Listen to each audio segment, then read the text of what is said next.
علیکم ورحمۃ اللہ وبرکاتہ۔ میں محمد راجی چشتی۔ امید ہے اللہ سے کہ آپ خیر و عافیت سے ہوں گے، اللہ آپ کو سلامت رکھے۔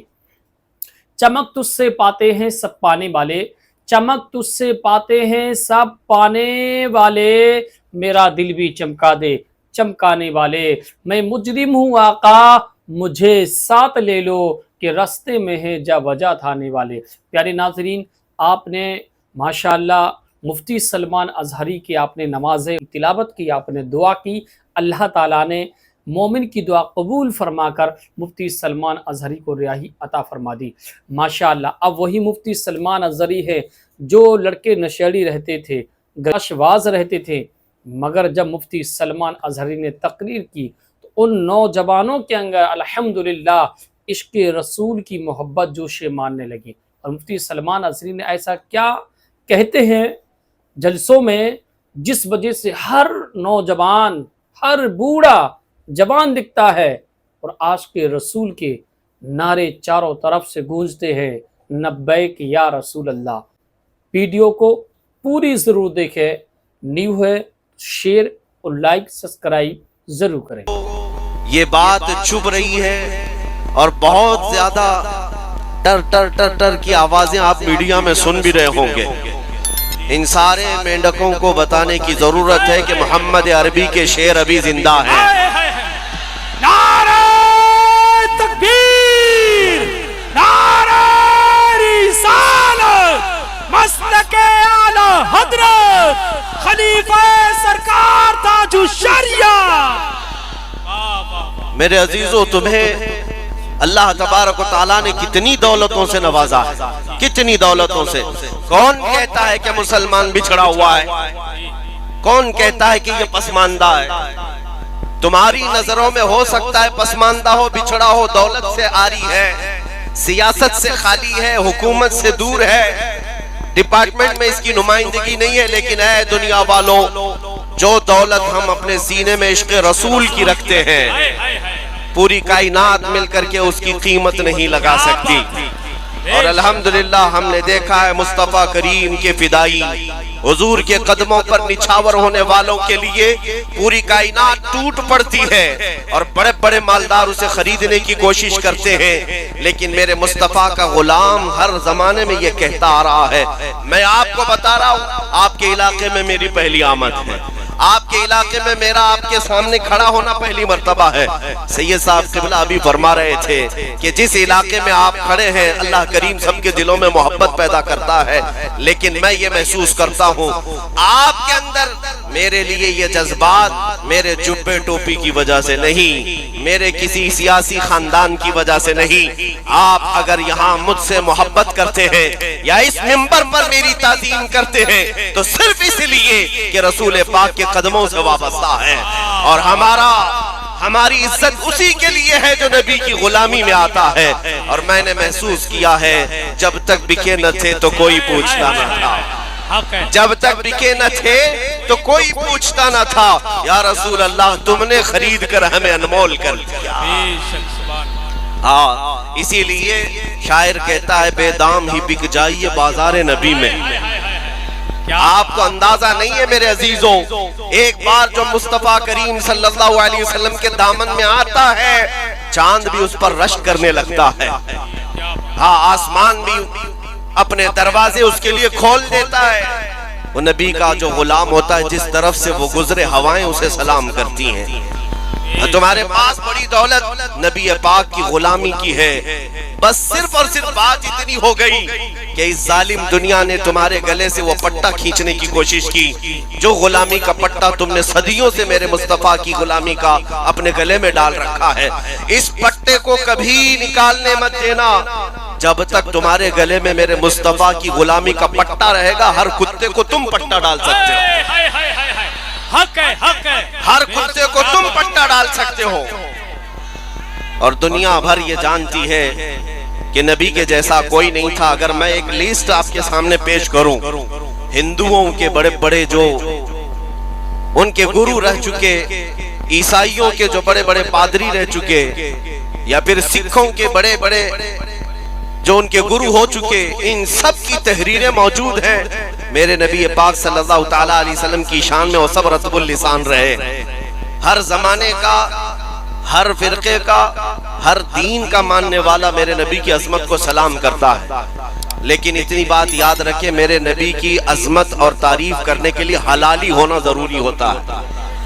حق ہے۔ یہ بات سمجھ لیں، نبی پاک صلی اللہ تعالیٰ علیہ وسلم کی عظمت سورج سے زیادہ روشن ہے۔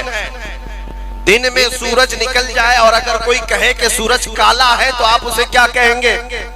سوائے تیرے کالے پن کے اور کچھ نہیں ہو سکتا، سورج تو روشن ہے، سورج روشن ہے۔ لیکن میرے نبی پاک کی شان میں اگر کوئی انگلی اٹھاتا ہے تو اے سنیو، قرآن کی زبان میں بتاتا ہوں کہ جس نے بھی گستاخی کی یا حضور کی سیرت پر انگلی اٹھائی، قرآن کے فارمولے کے اعتبار سے وہ حلالی نہیں ہو سکتا، اس کی ماں نے خطا کیا ہو۔ عُتُلٍ بَعْدَ ذَلِكَ زَنِيمٍ، قرآن میں اللہ فرماتا ہے جس نے رسول کو گالیاں دی وہ زنا سے پیدا ہوتا ہے، زنا سے پیدا ہوتا ہے۔ تحقیق کرنے کی ضرورت نہیں، ویسے ہی سامنے آ جائیں گی باتیں، جتنے گستاخ ہوں گے ان کی ساری حقیقتیں باہر آ جائیں گی۔ ایک مرتبہ میرے عزیزوں، آپ کو میں یہ بات بتا دوں، حضور کی عزت پر پہرا دینا، اگر اللہ کریم نے تمہیں اس خدمت کے لیے منتخب کر لیا تو اپنے اعزاز پر فخر کرو کہ یہ خدمت عام آدمی کے ذمہ نہیں دی جاتی، اللہ جسے پسند کرتا ہے اسے اپنے محبوب کے لیے چنتا ہے۔ بے شک حق ہے۔ اگر حضور کی محبت کے لیے تمہیں چنا گیا یا ان کی عزت پر پہرا دینے کے لیے چنا گیا تو فخر کرو اور شکر کرو، اس لیے کہ نبی پاک کا ڈیفینس کرنا اور دفاع کرنا خود مولا کریم کی سنت ہے، اللہ کریم کی سنت ہے۔ میں نے سورہ پڑھی آپ کے سامنے، اِنَّا أَعْطَيْنَاكَ الْكَوْثَرَ۔ توجہ، حضور پاک صلی اللہ تعالیٰ علیہ وسلم کے 3 بیٹے پیدا ہوئے، حضرت قاسم، حضرت عبداللہ، حضرت ابراہیم۔ تینوں بیٹے بچپن میں انتقال کر گئے۔ 3 بیٹے ہوئے، بیٹیاں 4 ہوئی اور چاروں بڑی عمر تک رہیں، شادی بھی ہوئی، لیکن بیٹے جو تھے وہ بچپن میں انتقال کر گئے، 6 مہینے سے زیادہ کوئی حیات میں نہیں رہے۔ اب آپ کو میں یہ بات بتاتا ہوں، جاہلوں کے ہاں یہی رواج ہے کہ نسل جو ہے نہ ہوں گے تو ختم ہو جائے گی، اس طرح کے تانے مکہ کے کفار بھی دینے لگ گئے۔ ابو لہب نے ایک کڑوا جملہ کہا میرے نبی پاک کی شان میں، حضور پاک صلی اللہ تعالیٰ علیہ وسلم کو اس نے کہا کہ وہ ابتر ہے، اقتا ہے، یعنی نسل کٹی ہوئی ہے، محمد کی نسل نہیں چل سکتی، بیٹے تھے ختم ہو گئے۔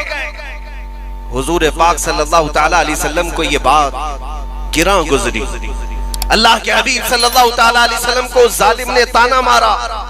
جانتے ہیں میرے نبی کے دفاع میں، ڈیفنس میں کون سامنے آیا؟ کوئی نہیں بلکہ خدائے قدیر و جبار آیت اتارتا ہے، قرآن میں آیت اور پوری سورہ آ گئی، اِنَّا أَعْطَيْنَاكَ الْكَوْثَرَ، اے محبوب ہم نے آپ کو کوثر عطا کیا ہے، فَصَلِّ لِرَبِّكَ وَانْحَرْ، اپنے رب کے لیے عبادت کریں، قربانی کریں۔ اب آخر آیت میں اللہ فرماتا ہے اے محبوب آپ کٹی ہوئی نسل کے نہیں، اِنَّ شَانِئَكَ هُوَ الْأَبْتَرُ، آپ کا دشمن کٹی ہوئی نسل کا ہے۔ کون کہتا ہے؟ اللہ۔ آپ کا دشمن کٹی ہوئی نسل کا ہے۔ ابو لہب نے میرے آقا کو کٹی ہوئی نسل کا کہا تھا، اور مولا نے ابو لہب کے لیے فرمایا آج اے سنیو، اے میرے جوانوں، آپ سے میں کہتا ہوں ذرا چراغ لے کر پوری کائنات میں ڈھونڈ کر کے دکھاؤ ابو لہب کے بیٹے کہاں رہتے ہیں، اس کی بیٹیاں کہاں رہتی ہیں، اس کی اولاد کتنی ہے، اس کے خاندان کتنے ہیں۔ تمہیں ایک جگہ سے ایک بچہ بھی نہیں ملے گا۔ ابو لہب ختم ہوا، اس کی اولاد بھی اسی زمانے میں ختم ہو چکی، لیکن جس خطے میں بھی جاؤ گے میرے آقا کی اولاد